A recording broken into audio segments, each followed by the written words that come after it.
और बाइबल में बार बार लिखा है कि परमेश्वर ने हम इंसान को मिट्टी से बनाया है। अब आदम भी जिंदा है और हवा भी जिंदा है। ना तो उनके पास घर है, ना बेड है, ना कोई गद्दा है, ना रजाई, ना चादर, ना तकिया, इनके पास कुछ भी नहीं है। यहाँ तक कि उनके पास कपड़े भी नहीं है। और फिर भी उनको क्या है? शांति। फिर भी उनके जीवन में क्या है? आनंद। फिर भी उनके जीवन में क्या है? सुख। अभी सोचो, जिसके पास कुछ नहीं है उसके पास शांति है, उसके पास आनंद है, तो हमें क्या समझना चाहिए कि घर में, बेड में, गद्दे में, तकिया में, चादर में, रजाई में, कपड़े में, कहीं पर भी सुख शांति तो है ही नहीं। फिर अगर उसमें सुख शांति होती तो परमेश्वर सब कुछ देते कि नहीं उनको? एक बात और खास बहनें अच्छे से सुन लेना, इतना तो मानते हो कि उनको परमेश्वर ने मिट्टी से बनाया। परमेश्वर ने उनको नाक दिया, नाक के अंदर 2 होल है, जहाँ से हम सांस लेते। परमेश्वर नाक में इतना बड़ा होल दे सकते हैं, मुंह में इतना बड़ा होल दे सकते हैं, कान में इतना बड़ा होल दे सकते हैं, तो कान के नीचे यहाँ पर होल ना दे देते? इसको ज़रूरत पड़ेगी यहाँ पर पहनने के लिए। मैं तो बोलता हूँ जब पूरी दुनिया दे दी तो एयरिंग के साथ नहीं, आज भी कई लोग बनाते ना पुतला, क्या उसके ऊपर गहने पहले से नहीं बनाते, बाहर से लाकर पहनाते, उसी के साथ होते है कि नहीं? तो फिर परमेश्वर ऐसा ना करते कि बच्चा पैदा हो और गहने, ओह ले तो लड़की पैदा हुई, कानों के साथ भी नहीं, इयरिंग के साथ, है ना?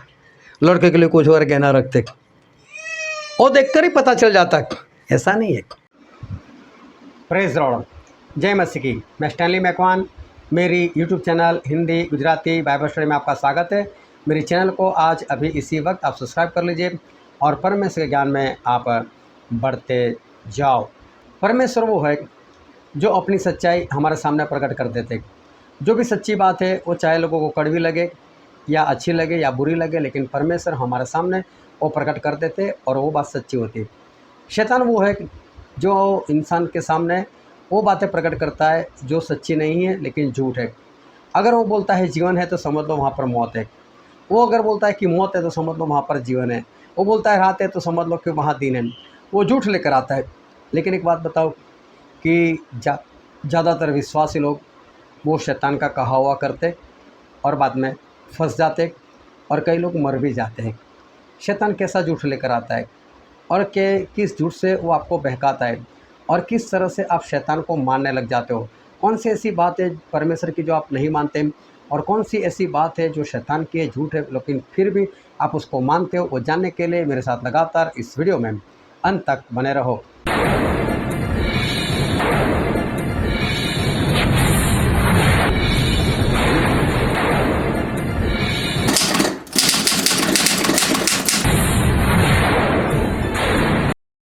Hallelujah, hallelujah. परमेश्वर पिता का बहुत धन्यवाद करते कि आज एक बार फिर हमारे परमेश्वर ने हमको जिंदा रखा, इससे हम परमेश्वर का धन्यवाद करते। आओ परमेश्वर के वचन की ओर चले और बाइबल से लूका रचित सुसमाचार उसका अध्याय 4 और हम पढ़ेंगे उसके 5वें वचन से लेकर उसके 8 वचन तक। तब शैतान उसे ले गया और उसको पल भर में जगत के सारे राज्य दिखाए और उससे कहा, मैं यह सब अधिकार और इनका वैभव तुझे दूंगा, क्योंकि वह मुझे सौंपा गया है और जिसे चाहता हूँ उसी को दे देता हूँ। इससे यदि तू मुझे प्रणाम करे तो यह सब तेरा हो जाएगा। यीशु ने उसे उत्तर दिया, लिखा है कि तू प्रभु अपने परमेश्वर को प्रणाम कर और केवल उसी की उपासना कर।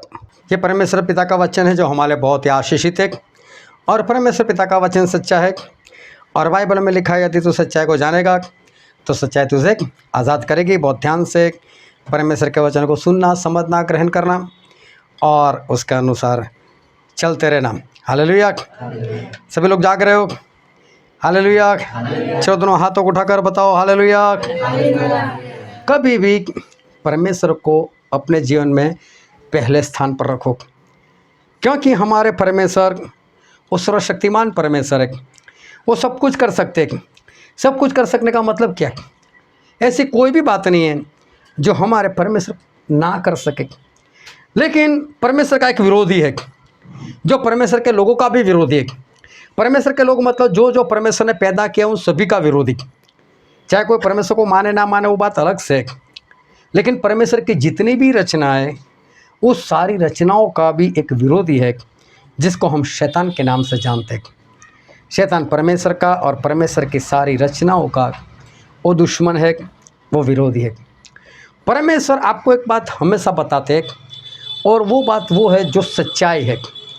परमेश्वर हमेशा एक सच्चाई आपको दिखाते हैं। और शैतान क्या है? उसके पास जो नहीं है, या तो दुनिया में जो नहीं है, ऐसी बातें वो लोगों को दिखाता है, जो झूठी बातें, जिसको हम बोल सकते हैं कि भ्रम, मतलब जो नहीं है ऐसी बात दिखाई देना या उसको दिखाना, ये शैतान का काम है।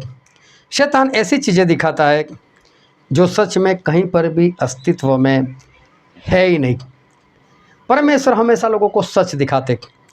लेकिन मैं आपको एक अफसोस की बात बताऊं कि सभी इंसान, ज़्यादातर इंसान वो उसी की मानते हैं, शैतान की मानते हैं लोग। उसको मालूम है झूठ बोल रहा है, उसको मालूम है जो बोल रहा है ऐसा कुछ नहीं है, लेकिन फिर भी वो परमेश्वर को नहीं मानते, लेकिन शैतान की मानते। जब परमेश्वर ने सबसे पहला जोड़ा बनाया था, जिसमें थे आदम और हवा, और ये दोनों एदन बाग में अच्छे से रहते थे। मैं जब भी इन दोनों को याद करता हूँ मुझे सच में बहुत आनंद आता है। और अगर लोग इन दोनों को पहचान ले और हमारे परमेश्वर को जान ले तो मैं बोलता हूँ बहुत सुख में रहेंगे, शांति में रहेंगे, आनंद में रहेंगे। परमेश्वर ने पूरी धरती बनाई, सारे पशु पंछी बनाए, एदन बाग बनाया, और उसमें आदम और हवा को रखा था। उनको कितनी जोड़ी कपड़े दिए थे? कितने जोड़ी कपड़े दिए थे? एक भी नहीं। उनको पहनने के लिए कपड़े ही नहीं थे। चलो वो तो छोड़ो, पहनने के लिए कपड़े नहीं थे, कपड़े है क्या वो उनको नहीं मालूम। आदम और हवा दोनों नंगे थे, उनके पास कोई कपड़ा नहीं था। चलो उनके पास घर कितना बड़ा था, उनके पास घर भी नहीं है। परमेश्वर उनको घर नहीं दिया। क्या परमेश्वर नहीं दे सकते थे? परमेश्वर उनको घर भी नहीं दिया। तीसरी बात, परमेश्वर ने सोने के लिए उनको बेड नहीं दिया। चलो वो छोड़ो, बेड, एक गद्दा ही दे देते, नीचे बिछा कर उस पर सो जाते।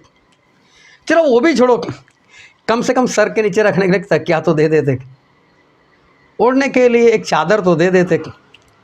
कुछ भी नहीं था, कुछ भी नहीं था। और मालूम है परमेश्वर ने आदम और हवा को कैसे बनाया था? अपने हाथों से बनाया था, है ना, अपने हाथों से बनाया। आदम के लिए क्या किया? परमेश्वर ने मिट्टी ली, उसमें पानी डाला, गारा बनाया, अपने जैसा पुतला बनाया, मतलब बाहरी एक आकार दिया, और आकार देकर परमेश्वर उसके ऊपर जब फूंक मार दी वो जिंदा हो गया। उसके बाद में जब परमेश्वर देखा ये अकेला है, उसके पास तो जोड़ा नहीं है, हर पशु पंछी जोड़े में, ये अकेला है, बोले ये इंसान अकेला रहे अच्छी बात नहीं, तो उसको गहरी नींद में डाल दिया। उसकी एक पसली निकाली, उसकी पसली निकालकर फिर परमेश्वर ने उसमें से एक स्त्री बनाई। अभी वहाँ पर बाइबल में कुछ नहीं लिखा कि परमेश्वर ने स्त्री कैसे बनाई, लेकिन मुझे एक इंसान याद आता है जो जन्म से अंधा था, और परमेश्वर ने उसको आँख दी थी। और जब परमेश्वर ने उस अंधे को आँख दी थी तो वो जो चर्चा थी, उस चमत्कार की चर्चा बहुत फैल गई थी। बार बार उस अंधे की बात लोग करते थे, और यार कोई इंसान ऐसा हो सकता है जो जन्म से अंधे को आंखें दे सकता है। लोग हैरान थे। हैरान क्यों थे? कि जब वहाँ पर बाइबल में लिखा है जन्म से अंधा, तो उसका मतलब होता है कि जिसकी आंखें ही नहीं है, उसकी आँख ही नहीं थी। हो सकता है उसकी आँख हो, आँख खराब और परमेश्वर ठीक कर दे, वो तो मैं समझता हूँ। आँख थी ही नहीं जिसकी, उसको परमेश्वर ने आँख दी। तो परमेश्वर ने कैसे आँख दी मालूम है?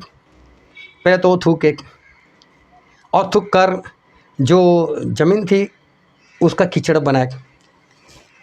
मैं आप सभी को बोलता हूँ जाओ थूक कर कीचड़ बनाओ। कितना गंदा लगता है ना सोचने से भी, क्या कोई थूक कर कीचड़ बना सकता है? और थूकना क्या होता है? जब हमारे अंदर कुछ ऐसी गंदी चीज़ आ जाती है, चाहे कहीं से भी निकल कर आते, लेकिन अंदर गंदी चीज़ है तब थूक लेते, उसको हम अंदर नहीं रखते। और प्रभु से थूके, उसका मतलब क्या? प्रभु से के अंदर कोई गंदी चीज़ होगी? इंसान को कफ हो सकता है क्या? परमेश्वर कफ होगा कि निकालेंगे? नहीं। तो थूकने का मतलब ये होता है कि परमेश्वर ने मुंह से उगला, इसलिए बाइबल में लिखा थूका, लेकिन वो थूकना थूक नहीं था। प्रभु से के मुंह से एक पवित्र पानी निकला, और वो पानी, उससे वो मिट्टी गीली हुई, प्रभु से उसका गारा बना, क्योंकि उसकी आंखें नहीं थी, और आंखें नहीं थी तो परमेश्वर ने इंसान को कैसे बनाया? मिट्टी से बनाया। तो इस कारण प्रभु उसने उघारा कर कर, इतनी मिट्टी उसके अंदर थी नहीं, वो डाल दी उसकी आंखों में, बोले जा धोकर देखने लगे, वो मिट्टी उसकी आंख बन गई।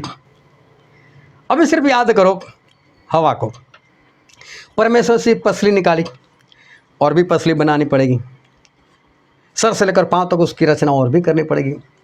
तो मुझे ऐसा लगता है कि पुतला बनाया होगा फिर से, लेकिन एक पसली उसमें कम रखी हुई, वहाँ पर ये पसली ओरिजिनल वाली, ये आदम वाली जॉइंट करती होगी।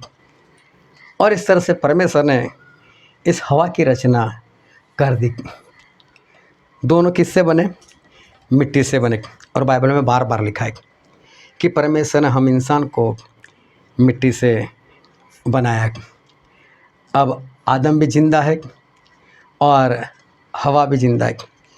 ना तो उनके पास घर है, ना बेड है, ना कोई गद्दा है, ना रजाई, ना चादर, ना तकिया, इनके पास कुछ भी नहीं है। यहाँ तक कि उनके पास कपड़े भी नहीं है। और फिर भी उनको क्या है? शांति। फिर भी उनके जीवन में क्या है? आनंद। फिर भी उनके जीवन में क्या है? सुख। अभी सोचो, जिसके पास कुछ नहीं है, उसके पास शांति है, उसके पास आनंद है, तो हमें क्या समझना चाहिए कि घर में, बेड में, गद्दे में, तकिया में, चादर में, रजाई में, कपड़े में, कहीं पर भी सुख शांति तो है ही नहीं। फिर अगर उसमें सुख शांति होती तो परमेश्वर सब कुछ देते कि नहीं उनको? एक बात और खास बहनें अच्छे से सुन लेना, इतना तो मानते हो कि उनको परमेश्वर ने मिट्टी से बनाया। परमेश्वर ने उनको नाक दिया, नाक के अंदर 2 होल है, जहाँ से हम सांस लेते। परमेश्वर नाक में इतना बड़ा होल दे सकते हैं, मुंह में इतना बड़ा होल दे सकते हैं, कान में इतना बड़ा होल दे सकते, तो कान के नीचे यहाँ पर होल ना दे देते?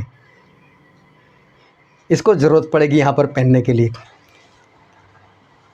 मैं तो बोलता हूँ, जब पूरी दुनिया दे दी तो एयरिंग के साथ नहीं, आज भी कई लोग बनाते ना पुतला, क्या उसके ऊपर गहने पहले से नहीं बनाते, बाहर से लाकर पहनाते, उसी के साथ होते है कि नहीं? तो फिर परमेश्वर ऐसा ना करते कि बच्चा पैदा हो और गहने, ओह ले तो लड़की पैदा हुई, कानों के साथ हुई नहीं, एयरिंग के साथ, है ना? लड़के के लिए कुछ और गहना रखते, और देखकर ही पता चल जाता, ऐसा नहीं है। लेकिन आज सभी लोगों को वो चाहिए, उनको ऐसा लगता है कि इसके अंदर शांति है, इससे मैं खूबसूरत लगती हूँ, ये मेरे लिए अच्छी बात है।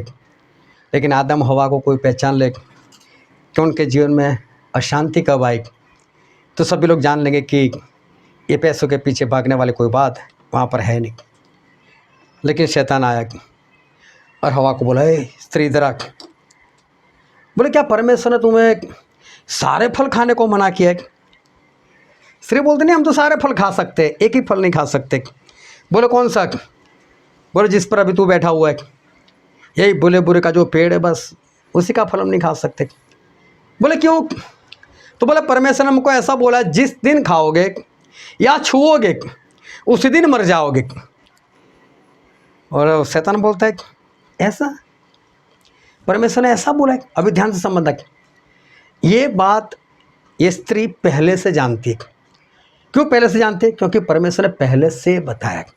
और परमेश्वर ने कौन सी बात बताई? एक सच्चाई बताई, खाओगे तो मरोगे, ये सच्चाई थी।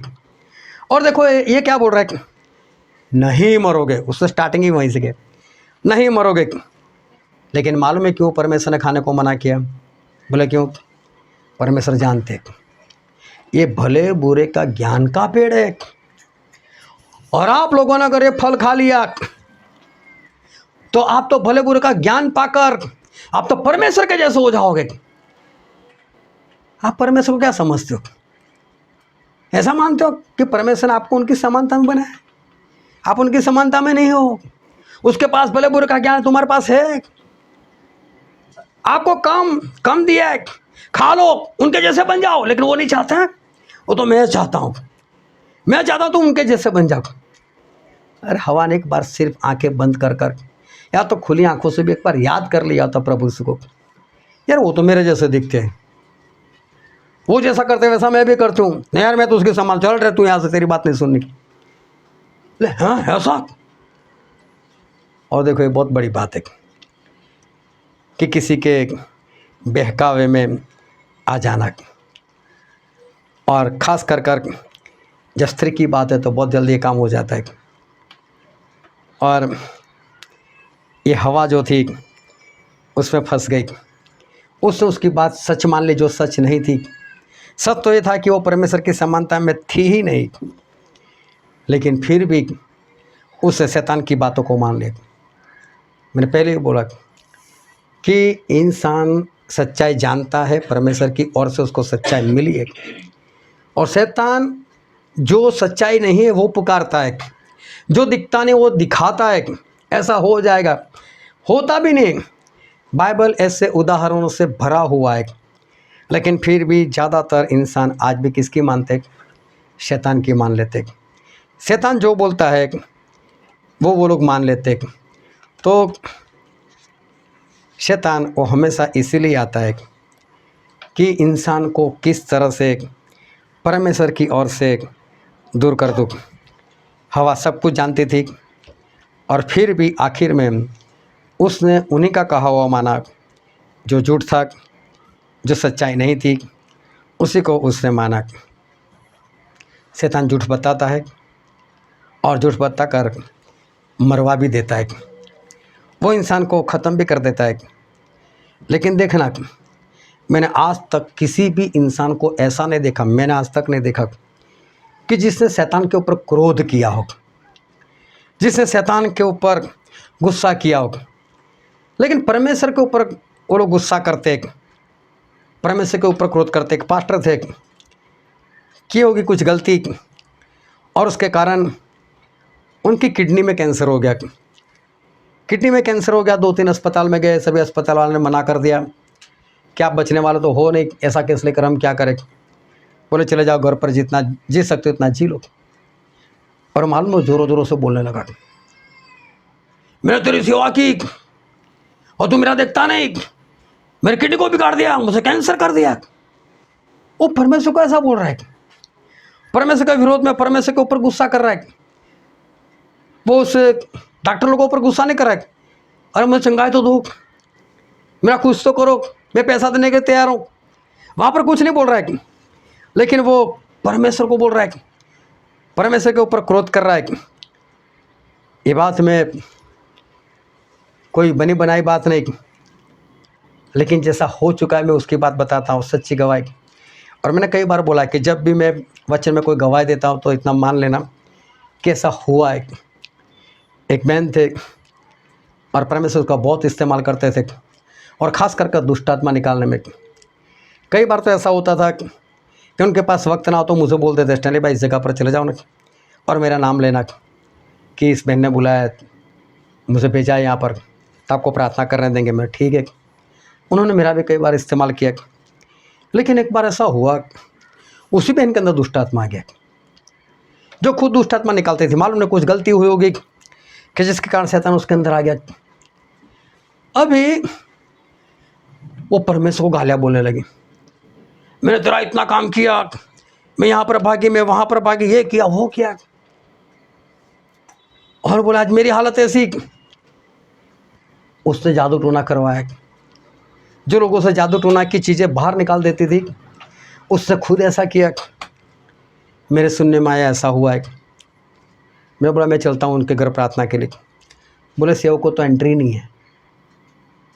बोले चाहिए नहीं, बस सेवक चाहिए नहीं। बोला कोई बात नहीं, मैं जाऊँगा। मैं गया, मैं वहाँ पर बैठा भी, तो मैंने इतना सुना था अभी प्रार्थना के लिए मना कर देते कि प्रार्थना नहीं करनी है बस।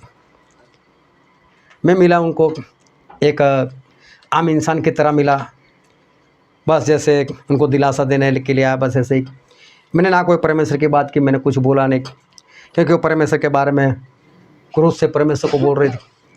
मेरे सामने भी उसने बोला कि परमेश्वर ने मेरे साथ ऐसा कर दिया, वैसा कर दिया।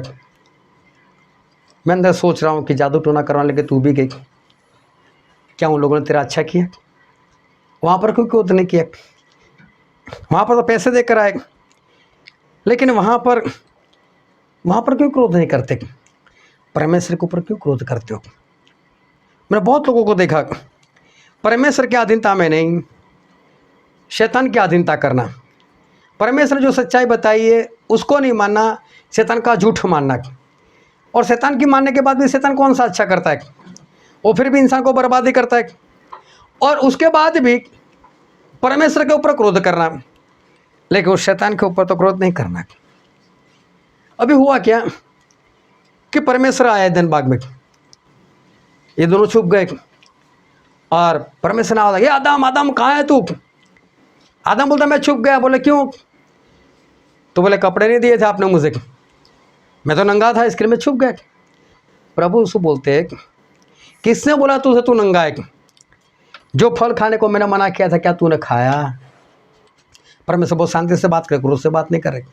परमेश्वर को तो कब से मालूम था कि एक फल खा कर बैठे, फिर भी परमेश्वर शांति से बात करते। और ये बोलता है तूने स्त्री दी ने, उसने मुझे खिलाया।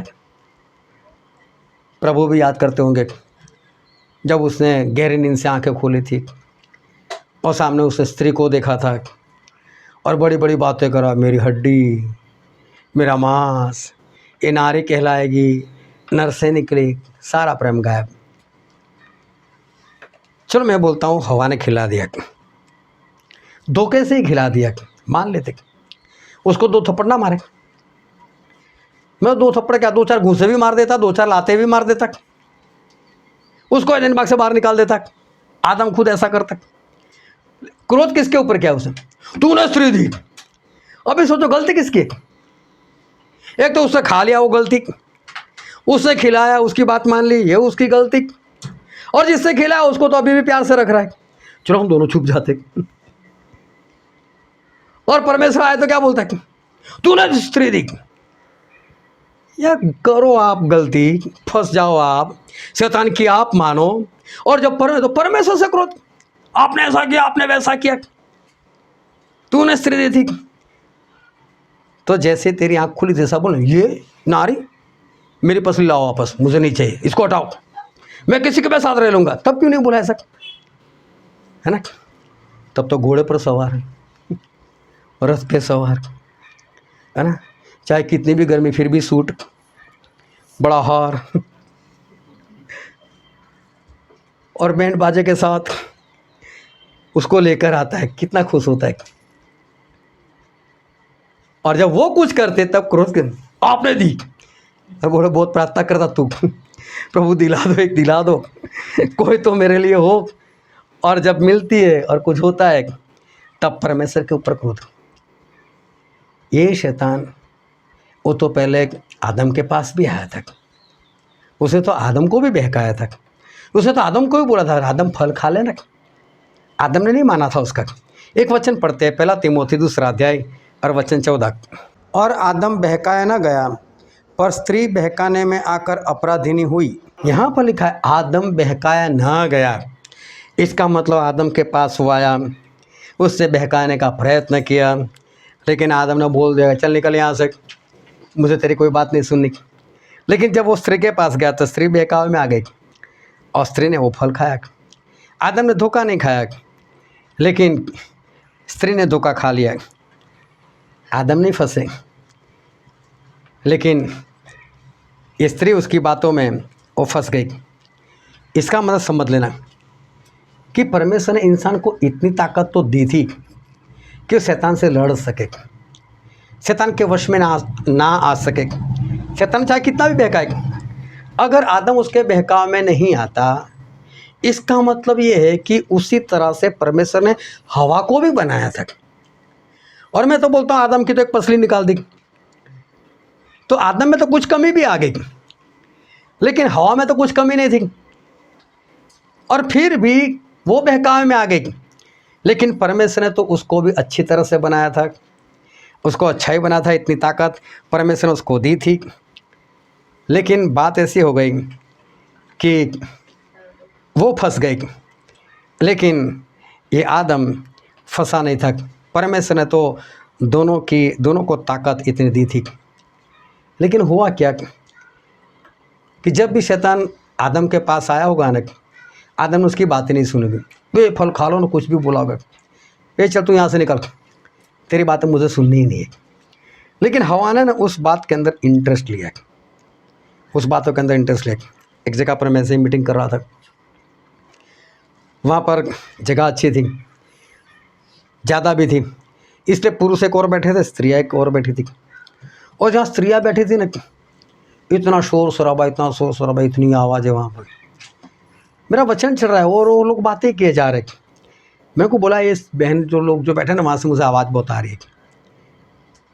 तो 2 मिनट के लिए शांत हो गए, वापस वही आवाज़। मैंने फिर से उनको डांटा कि पैसा वचन आप सुनने के लिए बैठी हो तो फिर अच्छे से सुनो। फिर 2 मिनट के लिए शांत, फिर वापस चलो पड़ी। फिर मैंने उनको एक जोक सुना दिया। मैंने बोला 2 औरतें थी, दोनों ने कोई गुनाह कर लिया, कोई गुनाह कर दिया, दोनों को जेल हो गई 20 साल की, दोनों को एक ही कोठरी में रखा। 20 साल के बाद जब छुटकर बाहर निकले तो बोले बाकी की बातें हम घर पर जाकर फ़ोन से कर लेंगे। बोल इतनी सारी बातें, ये मैंने जोक सुना है।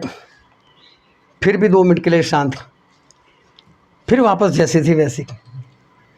मैंने फिर एक जोक और सुना दिया।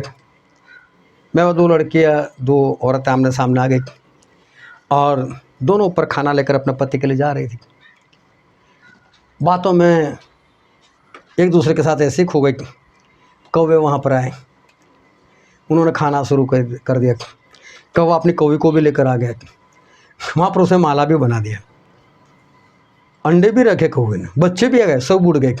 तब तक ये लोग बातें कर रही है और इतनी लंबी बात है। तब जाकर उनको कुछ फर्क पड़ा कि चलो शांति से बैठते। लेकिन कई औरतें ऐसी भी होती है जो पूरी शांत, कुछ भी बातें नहीं। एक इंसान हैरान, अपने अपार्टमेंट के नीचे सारी स्त्रियाँ एक साथ और पूरी चुप्पी, पूरा शांत। बोले क्या बात है, आवाज़ नहीं आ रही? बोले सभी की सभी यहाँ पर है। बात किसकी करेगी? सभी को परमेश्वर इतनी ताकत तो दी थी, लेकिन ये स्त्री जो है ना, उसको तो चाहे मैं कभी भी देखना आप खुद के बारे में, अगर मैं झूठा हूँ तो खड़े होकर मुझे बोल देना, आपके जीवन में ऐसा ना हुआ तो। आप बाज़ार में समझो प्रेशर कुकर लेने के लिए गए और आपने कपड़े का भाव ना पूछा,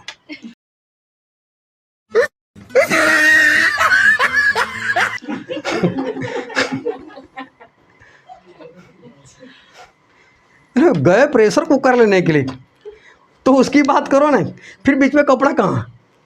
और कई बार तो ऐसा होता है घर पर अगर पता चलता हम तो प्रेशर कुकर लेने के लिए गए थे वो कोई बात है दूसरी बार जाएंगे। एक अंकल आंटी 70-80 साल के बाजार में ऐसे हाथ पकड़कर घूम रहे थे। एक भाई साहब बहुत इमोशनल हो गया, उसकी पत्नी के साथ इतनी बनती नहीं थी। बोला अंकल अंकल आपके शादी का जो जीवन है इसमें इतनी खुशी, इतना आनंद, आज भी आप लोग हाथ में हाथ रखकर घूम रहे हो। बोले आपका सीक्रेट बताओ। अरे बोला अभी छोड़ूं तो अभी किसी शोरूम में घुस जाइए। पकड़ कर रखा है इसको। प्रॉब्लम है ये, इससे वही काम किया। जब ये बोल रहा है शैतान सभी फल खाने को मना किया, तुझे क्या इतना बोल दिया तो तुझे क्या, मुझे नहीं सुना तेरी बात है। देखो जिसके लिए हमको काम ही नहीं है उसके बाद सुनकर क्या करें? बात ही ना सुनो उसकी, सुनोगे तो कुछ समझोगे, समझोगे तो कुछ उत्तर दोगे, लेकिन जो बात हमें जरूरी ही नहीं है वो बात करना है क्यों? करो ही मत। लेकिन ये गलती हो जाती है। लेकिन परमेश्वर ने सभी को ताकत दी, हवा को भी ताकत दी थी। वो चाहती तो काम ना करती, पाप ना करती, लेकिन बस बात करने की एक आदत, फालतू शब्द सुनने की एक आदत। अय्यूब को देखो, अय्यूब को परमेश्वर ने अच्छा बनाया था। अय्यूब के लिए परमेश्वर ने गवाही दी कि अय्यूब के जैसा संपूर्ण, अय्यूब के जैसा शुद्ध, अय्यूब के जैसा खरा, मेरा भय मानने वाला, बोले पूरी दुनिया में कोई नहीं है, पूरी दुनिया में अय्यूब जैसा कोई नहीं है। और ये भी बात परमेश्वर किसके आगे की? शैतान के आगे की। ए शैतान, अय्यूब के ऊपर लक्ष्य लगाया, बोले उसके जैसा तो कोई नहीं है। और शैतान ने चाहा कि अय्यूब के जीवन में मैं कुछ करूँ, उसको किसी तरह से फंसाओ, उसका सब कुछ छीन लिया। अय्यूब ने कुछ नहीं बोला, कोई गुनाह नहीं किया, उसने उसको बीमार कर दिया, कुछ नहीं बोले अय्यूब। लेकिन उसके बाद, अभी ध्यान से समझना, ये शैतान अभी अय्यूब के सामने नहीं आया था, वो बाहर से काम कर रहा था। कैसे काम कर रहा था? उसका सब कुछ छीन लिया। लोगों ने आकर बस अय्यूब को बात बताई, कई लुटेरे आ गए, लूट कर हमको मारकर चले गए, आंधी तूफान आया, घर गिर गया, भूचाल आया, तेरा घर गिर गया, तेरे बच्चे लोग मर गए, मैं अकेला बच गया। लेकिन अय्यूब के सामने कोई नहीं आया, अय्यूब के सामने कोई नहीं आया, ने कोई गुनाह नहीं किया, कोई पाप नहीं किया। उसके बाद में क्या हुआ? शैतान ने देखा मेरा तो क्या मानता नहीं, मेरी बातों में तो आता नहीं, मैंने सब कुछ छीन लिया, बीमार भी कर दिया, फिर भी अभी परमेश्वर बना रहा है। 3 मित्र को भेज दिए। अभी 3 मित्र आए, अय्यूब से बार बार एक ही बात, अय्यूब तूने गुनाह किया नहीं, इसलिए तुझे गुनाह की सज़ा मिल रही। ऐसे सब कुछ तो बर्बाद नहीं हो जाता, तूने कुछ तो किया है, तूने कुछ तो गलती की है। अय्यूब अपना पूरा जीवन चेक कर रही, मैंने विधवाओं की सहायता की, मैंने अनाथों की सहायता की, मैंने ये किया, मैंने वो किया, मैंने कभी किसी के ऊपर बुरी निगाह नहीं लगाई, मैंने ऐसा किया, मैं अच्छा हूँ। दूसरा बोलता नहीं नहीं तूने गलती तो की होगी, वरना ये सर्वशक्तिमान परमेश्वर इस तरह से किसी को दंड नहीं देते, तूने कुछ तो किया है। और फिर अपनी बातें याद करने में तो बहुत अच्छा हो। तीसरा मित्र भी बोल रहा है। अब अय्यूब को भी लगा बार बार एक ही बात, मैंने किया, मैंने किया, मैंने किया। और मालूम है अय्यूब को क्या करना चाहिए था और उसने किया क्या।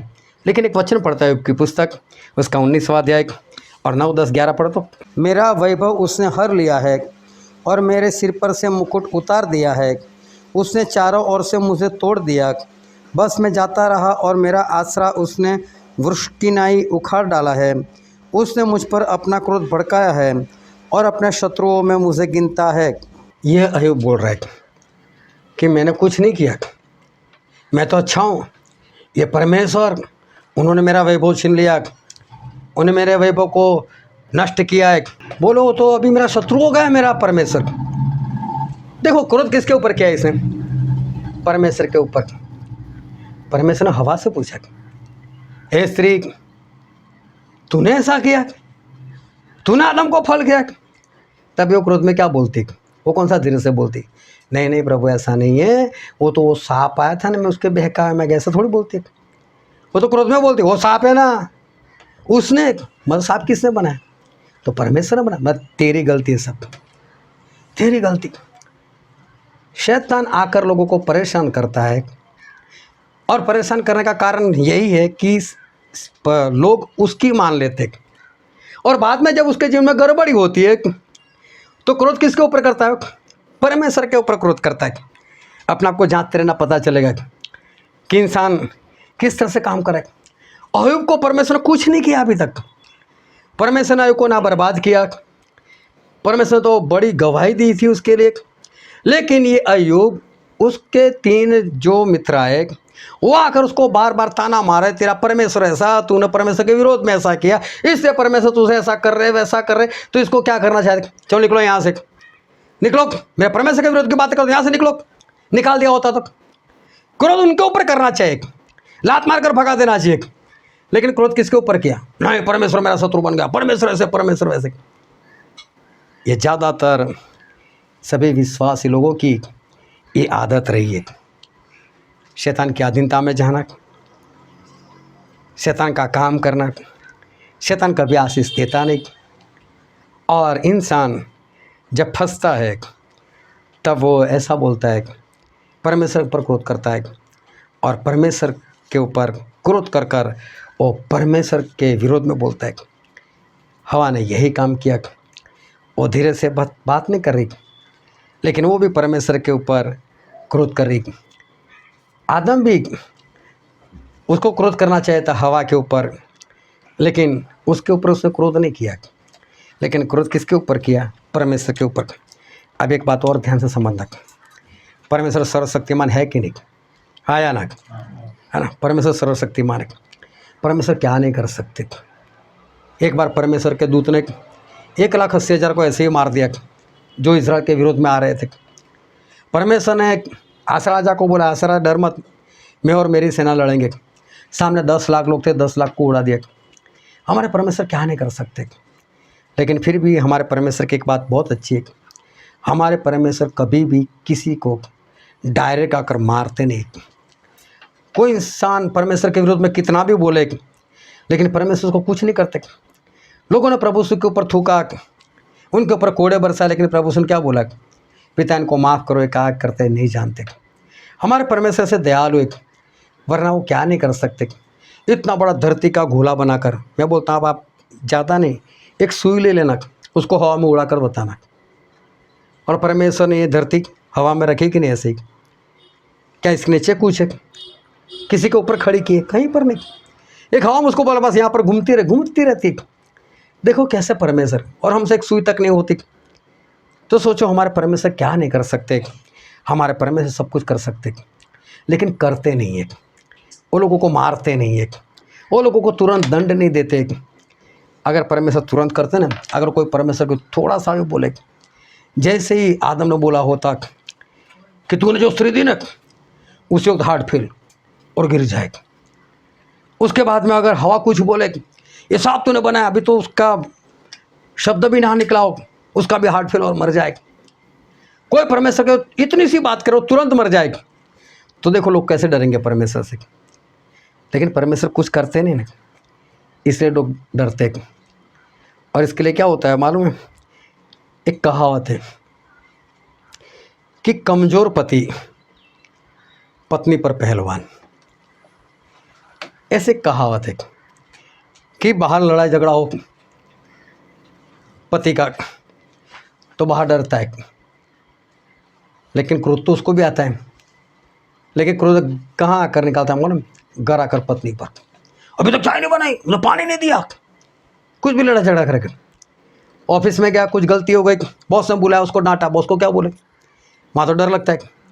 और जैसे ही घर पर आए और पत्नी ने चाहे कुछ ना भी किया तो भी उसके ऊपर जोर जबरदस्ती, तो ऐसी कहावत है, क्यों पत्नी के ऊपर गुस्सा करें? वो बेचारी क्या करेगी? इसके लिए उसके ऊपर क्रोध करो, उसको मारो पीटो। तो कमज़ोर पति पत्नी पर पहलवान। लेकिन ये बात मुझे सच में बहुत बुरी लगती है। बुरी मतलब मैं किसी स्त्री के ऊपर, पत्नी के ऊपर हाथ उठाने वाले पति को मैं उसको मर्दी नहीं मानता। कि अगर कोई उसकी पत्नी के ऊपर हाथ उठाए, तेरे में ताकत हो तो बाहर निकल भाई, बाहर निकल कर पीट दे किसी पहलवान को। लेकिन वहाँ पर नहीं होता। और पत्नी बेचारी ऐसे ही नाजुक है, और इसे तो उसके ऊपर कुछ करता है। लेकिन ये कहावत सच्ची है। अब मैं पति और पत्नी की बात नहीं करता, लेकिन मेरे कहने का मतलब ये, परमेश्वर कुछ नहीं करते ना, इसलिए परमेश्वर के ऊपर क्रोध करो। लेकिन परमेश्वर को तुरंत एक्शन लेते होते तो किसी की हिम्मत थी कि परमेश्वर के विरोध में कुछ बोले, परमेश्वर के सामने जाकर कुछ करे? लेकिन शैतान से तो डर लगता है, नहीं यार इसके सामने कुछ किया, मेरे अंदर आ गया, मुझे मार देगा। तो शैतान का डर सबको लगता है, सबको लगता है। अगर कोई एक पत्थर भी देख ले ना, अगर उसके ऊपर डरावना चेहरा हो, लोग डरावना चेहरा देखकर भी डर जाते हैं। लेकिन परमेश्वर हमारे इतने अच्छे, परमेश्वर कुछ नहीं करते, इसलिए लोग सारा क्रोध उस परमेश्वर के ऊपर निकाल देते। मतलब ये कमज़ोर है, शैतान को कुछ नहीं कर सकता, शैतान से डरता है, इसलिए वो परमेश्वर के सामने वो पहलवान बन जाता है। एक बहन थी, उसको कैंसर हो गया। कैंसर हो गया, जब रिपोर्ट आई इसे उसको अस्पताल में लेकर गए।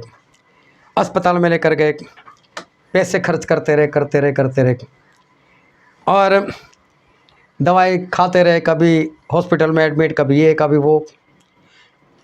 ऐसे 2-4 साल हो गए, मालूम नहीं कितने पैसे उनके खर्च हो गए। लेकिन उसकी जो सेहत थी, सेहत में कुछ भी नहीं हो रहा है, वो तो बिगड़ती जा रही। फिर एक बार डॉक्टर ने बोल दिया कि इसको लेकर जाओ, अपने घर में रखो, जितनी सेवा होती है इसकी करो, मतलब इसके पास अभी जीवन नहीं है। अभी देखो डॉक्टर ने 3-4 साल, मालूम नहीं 5 साल उसकी दवाई की थी। मेरे अंदाजे से जो मेरे सुनने में आया, तकरीबन 7 लाख रुपए वो लोग खर्च कर चुके थे। चंगाई नहीं मिली, ऊपर से उसकी हालत बहुत ख़राब हो गई। अब डॉक्टर ने बोलता है इसको घर पर लेकर जाओ, घर पर इसकी सेवा करो। अब उनको याद आई मेरी, पोस्टल भी आओ ना घर पर, मेरी पत्नी के लिए प्रार्थना करो। मैं बोला क्या हुआ इसको? बोले इसको कैंसर हुआ। मैं कैंसर हुआ है, आपको मालूम है पक्का कैंसर हुआ? बोला हाँ पक्का मालूम। इसका मतलब डॉक्टर के पास गए थे? बोला हाँ गए थे, दवाई की। लेकिन बोले हमने तो सब कुछ परमेश्वर के ऊपर छोड़ दिया। अभी हमने सब कुछ परमेश्वर के ऊपर भरोसा कर इसको भी परमेश्वर के हाथ में कर दिया। बोलो वो बात ठीक है, आपने परमेश्वर को समर्पित कर दिया, अच्छी बात है। लेकिन मुझे ये तो बताओ दवाई कितनी चली, कितना खर्च किया? उन लोगों ने जो कुछ बताया, इतने साल इतना रुपया खर्च किया।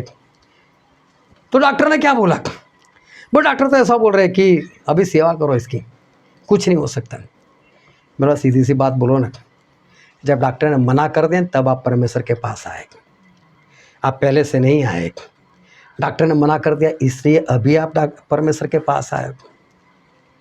मैंने चलो कोई बात नहीं, परमेश्वर के पास आए तो परमेश्वर में बने रहो। हो सकता है परमेश्वर आपको छुटकारा दे, हो सकता है परमेश्वर आपको चंगाई दे, लेकिन सही में ऐसा कुछ नहीं होता। नहीं आती परमेश्वर की ओर से चंगाई। क्यों नहीं आती? क्योंकि परमेश्वर को जानते हैं, समझते हैं, और परमेश्वर को जानने के समझने के बाद भी बाहर जाओ, बाहर खर्चा करो। बाहर खर्च करने के बाद जब कहीं पर इलाज ना आ रहा, डॉक्टर ने बोल दिया अब मैं नहीं कर सकता, तब वो परमेश्वर के पास आए। अगर नहीं बोला होता तो अभी भी नहीं आने वाले थे, और परमेश्वर के पास आए। चलो उन्होंने 2-4 बार प्रार्थना के लिए बोल दिया, 2-4 बार प्रार्थना हो गई। एक बार मुझसे बोलने लगे, परमेश्वर सुनते ही नहीं, कुछ करते ही नहीं, कितनी प्रार्थना की हम लोगों ने। मेरे भाई साहब थोड़ी सी शांति रखो। डॉक्टर के पास गए थे, इतने साल आप गए, इतना खर्चा किया, मुझे बताओ उस डॉक्टर को आपने कोई गाली बोली? उस डॉक्टर के ऊपर क्रोध किया? तेरे पीछे हम 4 साल 5 साल भागते रहे, 7 लाख का खर्चा किया, ला मेरे पैसे वापस। जब कुछ कर नहीं सके तो बीमारी और भी बढ़ गई, और भी पैसा हमको देख, ला मैं तेरे ऊपर केस करता। उसको बोला बस 4-5 प्रार्थना की, और ऐसा बोलता है कि परमेश्वर ने कुछ नहीं किया, परमेश्वर के ऊपर क्रोध। लेकिन होता है ऐसा, परमेश्वर बोलते नहीं ना, परमेश्वर शांत रहते हैं ना।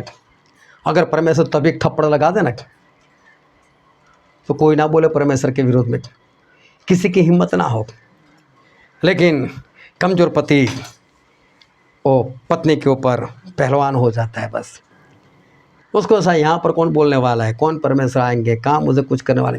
डॉक्टर के पास तो जाने से भी डर लगता है, जाने से भी डर लगता है। वहाँ तो क्रोध नहीं कर सकता, क्योंकि हो सकता है डॉक्टर तो पुलिस को बुला ले और इसको जेल में भी डाल दे। मालूम है यहाँ पर ऐसा कुछ हो सकता है, लेकिन परमेश्वर कुछ नहीं बोलते, इसलिए लोग परमेश्वर पर क्रोध करते। अहाब राजा था तो वो इज़राइल का था। इसका मतलब परमेश्वर को जानने वालों में से था, परमेश्वर को समझता था। जितने भी भविष्यवक्ता हुए सारे इज़राइल में हुए, बाइबल भी पूरा इज़राइल के ऊपर लिखा गया। इसका मतलब उसको सब कुछ पता होना चाहिए। लेकिन उसने शादी जिस व्यक्ति से की, जिस स्त्री से की, उसका नाम था इजेबेल, और वो तो दहेज में बाल को लेकर आई और बाल के भविष्यवक्ता को लेकर आई। 450 उसकी गिनती, बाल के भविष्यवक्ता की गिनती। राजा रानी खुद बाल को मानते, जब राजा रानी मानेंगे तो प्रजा भी मानेगी। सारी प्रजा परमेश्वर को छोड़कर बाल के पीछे पागल। और परमेश्वर ने एलिया को बोला, एलिया इधर आ। बोले तू मेरा भविष्यवक्ता है, मैं तेरे साथ बात करता हूँ, एक काम कर, जा बोला आपके पास जा, आपको जाकर बोल के तू बाल के लोग और पूरी इस्राएल प्रजा उस कारमेल नाम के पहाड़ के ऊपर आ जाए। हालेलुया। तो पहाड़ के ऊपर इन सभी को इकट्ठा किया और फिर एलिया ने बोल दिया कि बाल के लोग तुम एक वेदी बनाओ, उस वेदी के ऊपर बलि रखो और बाल को बुलाओ और बाल को बोलो कि ऊपर से आग भेजे, और जो परमेश्वर ऊपर से आग भेजकर उस बलि को ग्रहण करे वो सच्चा परमेश्वर। मैं यहोवा के नाम से प्रार्थना करूंगा, आप लोग बाल के नाम से प्रार्थना करोगे। चलो पहली बार आपकी वहाँ पर आहाब हाजिर है, वहाँ पर पूरी इस्राएल प्रजा हाजिर है, और उस वक्त ये एलिया सभी के बीच में काम कर रहे। और बाल के लोगों ने पहले पशु काटा, उस वेदी के ऊपर रखा, उसके बाद में उन लोगों ने बाल के नाम की प्रार्थना की। बाल नाम का कोई है ही नहीं, है नहीं तो आए कैसे, कोई नहीं आया। सुबह से लेकर शाम तक इन लोगों ने प्रार्थना की, उसको पुकारा, तलवार लेकर अपने आप को काट कर लहू भी बहाया, नाचे कूदे, लेकिन बाल हो तो आए, बाल था नहीं, कोई आया नहीं। एलिया ने उनका ठट्ठा भी उड़ाया, तुम्हारा बाल सो गया होगा, जोरों से पुकारो, तुम्हारा बाल रास्ते में सफ़र में होगा, उसको सुनाई नहीं देता होगा, और जोरों से पुकारो, बाल हो तो आए। इतना ठट्ठा करने के बाद भी कोई हो तो आए। शाम का वक्त हुआ, एलिया ने बोला पूरी वेदी के ऊपर 12 घड़ा पानी डाल दो, चारों ओर खाए खुदवा कर बोलो उसको भी पानी से भर दो, किसी को डाउट नहीं होना चाहिए। कितना पक्का उसको मालूम, मेरा परमेश्वर तो है ही है। और सब कुछ करने के बाद एक बार परमेश्वर को आवाज़ लगा, हे परमेश्वर, मैंने जो कुछ किया आपके कहने से किया, आग भेजो, बात खत्म। आग आई तुरंत, बलि को भस्म किया, लकड़े पानी सब कुछ भस्म हो गया। एलिया ने तलवार निकाली और तलवार निकालकर जो बाल के झूठे भविष्यवक्ता सभी को मार दिया। सोचो एक और अकेले एलिया है, एक और बाल के भविष्यवक्ता लोग और सभी को मार दिया। यहाँ पर अहाब को पता चल गया कि अगर सच्चे परमेश्वर हो तो यहोवा, उसके सिवा कोई परमेश्वर है नहीं। मैं जिसके पीछे पागल, मैं जिस बाल को मानता हूँ उसने तो कुछ नहीं किया, क्या करना चाहिए उसको परमेश्वर के पास आ जाना चाहिए। लेकिन अभी भी परमेश्वर की बात नहीं मान रहा। उसके बाद में उसने अपने एक मित्र को बुला लिया जिसका नाम था यहोशापात, वो भी राजा था, उसको अपने पास बुला लिया। बोले हाँ यहोशापात तू मेरे साथ आएगा लड़ाई करने के लिए? तो बोले कि हाँ चलो चलते लड़ाई करने के, जैसा तू वैसा मैं, जैसे तेरे लोग वैसे मेरे लोग, जैसे तेरे घोड़े वैसे मेरे घोड़े, चल लड़ाई करने के लिए चलते, कहाँ जाना है। लेकिन एक बात, किसी भविष्यवक्ता को बुलाओ, वो हमारे लिए परमेश्वर से पूछे कि हम लड़ाई करने के लिए जाए या ना जाए। अभी यहोशापात परमेश्वर को मानने वाला, अहाब बाल को मानने वाला, उससे बाल के भविष्यवक्ता को बुलाया, बुलाओ इधर। बोला अभी हमारा भविष्य देखकर बताओ कि हम जाएंगे लड़ाई करने के लिए, जीत कर आएंगे या हमारे हार होगी। सभी बोले यहोवा ऐसा बोलते, बाल ने बोला, सभी ने बोला यहोवा का नाम लिया। बोले यहोवा ऐसा कहते हैं कि तू विजय प्राप्त कर आएगा। अभी देखो इसके 450 बाल के भविष्यवक्ता को तो एलिया ने मार दिया था, इसने और खड़े कर लिए, फिर वही गिनती 450 की। जब इसको पता था कि वो है ही नहीं, और फिर भी वापस बना ले, और सभी लोग अभी यहोवा के नाम से प्रचार कर रहे, सब लोग यहोवा के नाम से बोल रहे। और ये जो वहाँ पर यहोशापात है, और यहोशापात ने बोला आप वो संतुष्टि नहीं हो रही, कोई और है परमेश्वर का दास? बोलता है न एक और है, उसका नाम मिकाया है, लेकिन कभी मेरे बारे में अच्छा भविष्य नहीं बोलता। बोलो उसी को बुलाओ। मिकाया है। मिकाया ने आकर उस अहाब को पहले तो बोल दिया कि जा तू जा, फतेह होगा, यहोवा तुझे फतेहमंद करेंगे। और बोला अहाब ने उसको पकड़ लिया, ए मिकाया मैंने कितनी बार बोला सच बोल, जिसका मतलब उसको मालूम है कि वो झूठे लोग तो झूठा ही बोल रहे। तो मिकाया ने फिर दर्शन बताया कि देखो परमेश्वर ऐसे अपने सिंहासन के ऊपर बैठे थे, वहाँ बहुत सारी दुष्ट आत्माएं थी, और परमेश्वर ने बोला कि अहाब को कौन बहकाए कि वो लड़ाई करने के लिए जाए, मर जाए। तो बोले एक आत्मा ने ऐसा बोला कि मैं झूठ बोलकर उनके भविष्यवक्ताओं में घुस जाऊंगा और मैं झूठ बोलूँगा वहाँ पर। तो परमेश्वर ने बोला ठीक है, तू उसको भरवा सकेगा क्योंकि तू झूठ बोलेगा। और शैतान का काम यही है, सारे झूठ बोलने वाली आत्मा उस 450 के अंदर घुस गई। उन लोगों ने पुकार कर बोल दिया जा जा राजा, तू लड़ाई करने के लिए जा, तू जीत कर आएगा। बोले लेकिन राजा, अगर तू सच्चा जानना चाहता है तो इतना मान ले कि ये सभी लोग तुझसे बेकार है। शैतान चाहता है तू मर जाए, और इसलिए तू लड़ाई करने के लिए मत जा। और मालूम है एक झूठा भविष्यवक्ता है, और उसने आकर इस मिकाया को एक थप्पड़ लगा दिया। बोले तेरे द्वारा भविष्यवाणी करने के लिए पवित्र आत्मा मेरे अंदर से कब निकल कर तेरे अंदर गए। बोले अभी झूठा वो है और बोलता है मैं ही पवित्र आत्मा से भरा हुआ हूँ, और जो सच्चा था उसको एक थप्पड़ लगा दिया। मिकाया ने उसको भी बोल दिया, जब तू मौत से छुपेगा ना तब तुझे सब कुछ याद आ जाएगा क्या हुआ था उस वक्त। और आप बोलता है इसको जेल में डालो, मिकाया को, और यह सब बात को बोलते चलो लड़ाई के लिए चलते। देखो सच्ची बात तो परमेश्वर ने यहाँ पर बता दी थी कि अहाब तू लड़ाई करने के लिए जाएगा तो मरेगा तू। सच्ची बात तो उसको परमेश्वर ने बता दी थी, चाहे वो परमेश्वर को मानता था नहीं मानता था वो अलग से बात थी, लेकिन परमेश्वर उसको सच्चाई पहले से बता दी थी। लेकिन फिर भी उसने परमेश्वर की बातों को नहीं मानी। अभी हुआ ऐसा कि ये बात तो परमेश्वर ने दूसरी बार ये बात बताई थी। और एक वचन हम पढ़ते हैं बाइबल में, पहला राजा उसका 22वां अध्याय और वचन 23। तो अब सुन, यहोवा ने तेरे इन सब भविष्यवक्ताओं के मुंह में एक झूठ बोलने वाली आत्मा बैठाई है, और यहोवा ने तेरे विषय में हानि की बात कही है। देखो यहाँ मिकाया ने ये बात बता दी कि राजा ये सब कुछ तुझे भ्रम में डालने के लिए है, तू मरने वाला है, मत जा, परमेश्वर बोल रहे तू मत जा। लेकिन ये बात तो मिकाया ने जो बताई, उससे पहले यही बात एलिया भी अहाब को बता चुके थे। और एक वचन पढ़ते हैं, पहला राजा उसका 21वां अध्याय 17, 18 और 19 वचन। तब यहोवा का यह वचन तिशबी एलिया के पास पहुंचा कि चल, शमरून में रहने वाले इज़राइल के राजा अहाब से मिलने को जा, वह तो नाबोत की दाख की बारी में है, उसे अपने अधिकार में लेने को वह वहाँ गया है। और उससे यह कहना कि यहोवा यूँ कहता है कि क्या तूने घात किया और अधिकारी भी बन बैठा। फिर तू उससे यह भी कहना कि यहोवा यूँ कहता है कि जिस स्थान पर कुत्तों ने नाबोत का लहू चाटा, उसी स्थान पर कुत्ते तेरा भी लहू चाटेंगे। देखो एलिया ने पहले ही बता दिया, अहाब तू मरेगा, कुत्ते की मौत मरेगा। बोले तो बहुत बुरे हालत में तू मरेगा। तो आपको तो पता ही था मरने वाला है। वही बात एक बार फिर से मिकाया ने भी बता दी कि अहाब तू जाएगा तो मरेगा। देखो पहले परमेश्वर ने सच्चाई बता दी थी कि अहाब तू मरेगा।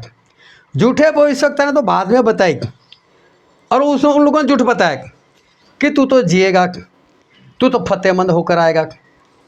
मैं बार बार आपको बता रहा हूँ कि परमेश्वर की सच्चाई इंसान के पास पहले आती है, शैतान का झूठ उसके बाद में आता है।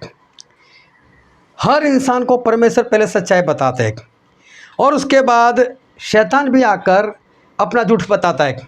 परमेश्वर सच्चाई बताते हैं इंसान के पास आकर, लेकिन पहले बताते, और जो झूठ है वो शैतान बाद में लेकर आता है। इंसान के पास दोनों बातें आ गई, लेकिन होता ऐसा आया है ज़्यादातर लोग उस झूठ को मानते, ज़्यादातर लोग उस शैतान की बात को ग्रहण कर लेते, उसकी अधीनता में हो जाते। क्या शैतान के पास विजय था? क्या वो अहाब को फतेहमंद होकर वापस लेकर आने वाला था? नहीं था ऐसा, वो मरने वाला था। लेकिन उसने मानी किसकी? उसने मानी शैतान की। ज़्यादातर लोग शैतान की मानते, उस फल के अंदर कोई ज्ञान नहीं था, लेकिन शैतान बोलता है इसी के अंदर ज्ञान है, तुम ज्ञान पाकर परमेश्वर की समानता में हो जाओगे। ये सारा झूठ था, जबकि सच परमेश्वर ने पहले ही बता दिया था कि मैंने तुम्हें मेरी समानता में बनाया, मैंने तुम्हें मेरे स्वरूप में बनाया। लेकिन शैतान उसके बाद झूठ लेकर आता है और हवा को बोलता है कि नहीं, तुम नहीं मरोगे, तुम परमेश्वर के समान हो जाओगे। शैतान हमेशा झूठ लेकर आता है, लेकिन परमेश्वर जो सच्चाई है वो पहले से ही वो बता देते हैं। कई बार ऐसा होता है जिस तरह से एलिया ने अहाब को बता दिया कि अहाब तू मरेगा, ऐसी बुरी मौत मरेगा कि तेरा लहू कुत्ते आकर चाटेंगे। सोचो जब कोई इंसान मर जाता है, कोई रिश्तेदार मर जाता है, लोग उस डेड बॉडी की भी कितनी इज्जत करते, कितने संभाल कर रखते। लेकिन अहाब ने तो एलिय्याह ने तो ऐसा बोला था, अहाब तेरे मरने के बाद भी कुत्ते चाटने वाले। सोचो कितनी बुरी मौत के बारे में ये एलिय्याह के अंदर से आवाज़ निकली।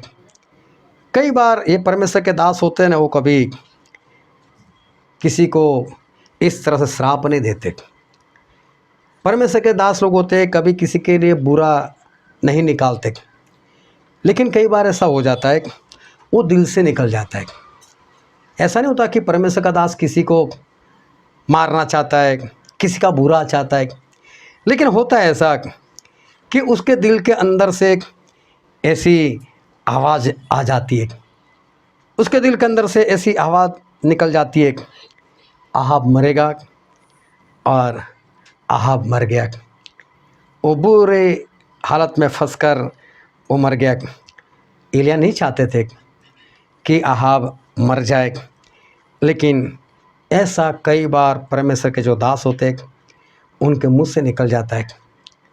इसलिए निकल जाता है कि जब वो किसी के पीछे मेहनत करता है, किसी के पीछे भागता रहता है, लेकिन सामने जब वो बात नहीं दिखाई देती, जब इंसान उस बात को मानते नहीं, बार बार परमेश्वर का दास मेहनत करता है, खर्च करता है, उसके लिए वक्त निकालता है, लेकिन फिर भी इंसान जब ऐसी बातों को नहीं मानता, परमेश्वर में नहीं आता, तब कई बार वो सेवक नहीं चाहता, लेकिन उसके अंदर से एक आवाज़ निकल आती है। एक बार वचन चल रहा था और मेरे अंदर से एक बात निकली कि मैं नहीं चाहता मेरी भविष्यवाणी पूरी हो, लेकिन कोई तो है बहुत जल्द उसका एक्सीडेंट होने वाला है, हाथ पैर टूटने वाला है।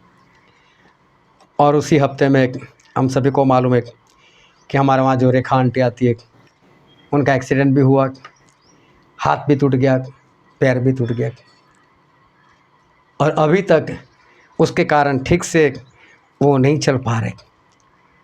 प्रभु उसके दिल से आवाज़ आ गई, ये अंजीर अब तेरे ऊपर से कभी कोई फल ना खाए। प्रभु उसको क्या लेना देना उस अंजीर से, लेकिन दिल के अंदर से आवाज़ आई। क्या प्रभु से श्राप दिया उसको? नहीं, श्राप नहीं दिया था। प्रभु उसके दिल से बात निकल गई, लेकिन बात निकली कैसे?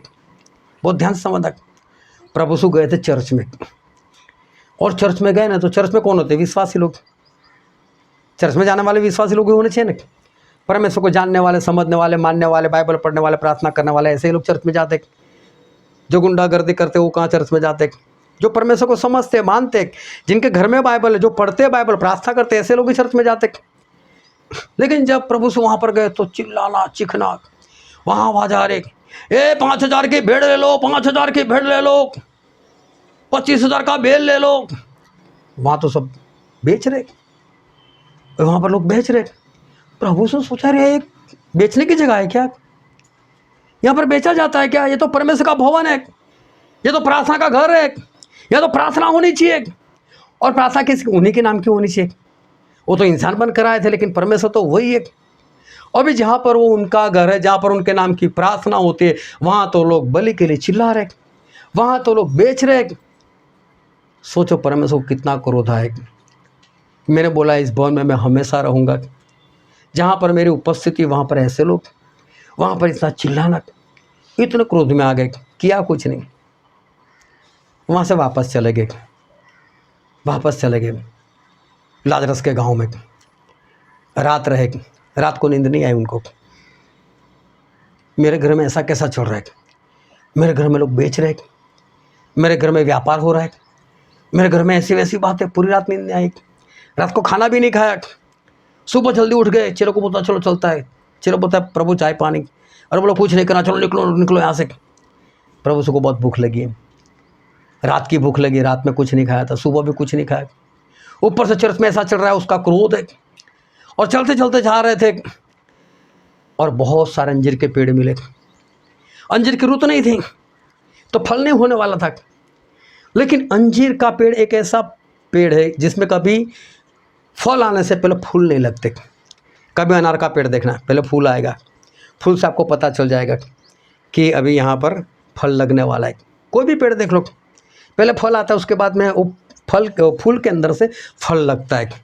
लेकिन अंजीर का पेड़ कैसा है कि जब उसकी फल की रुत नहीं होती तो उसके पत्ते भी झड़ जाते, लेकिन पत्ते तभी लगते जब फल लगने वाले होते, इतने सारे अंजीर के पेड़, किसी के ऊपर वो पत्ते नहीं, लेकिन एक पेड़ के ऊपर पत्ते, सारे पत्ते से भरा हुआ पेड़। प्रभु ने सोचा यार अभी इतने पत्ते, मतलब फल तो होने चाहिए, रुत तो है नहीं।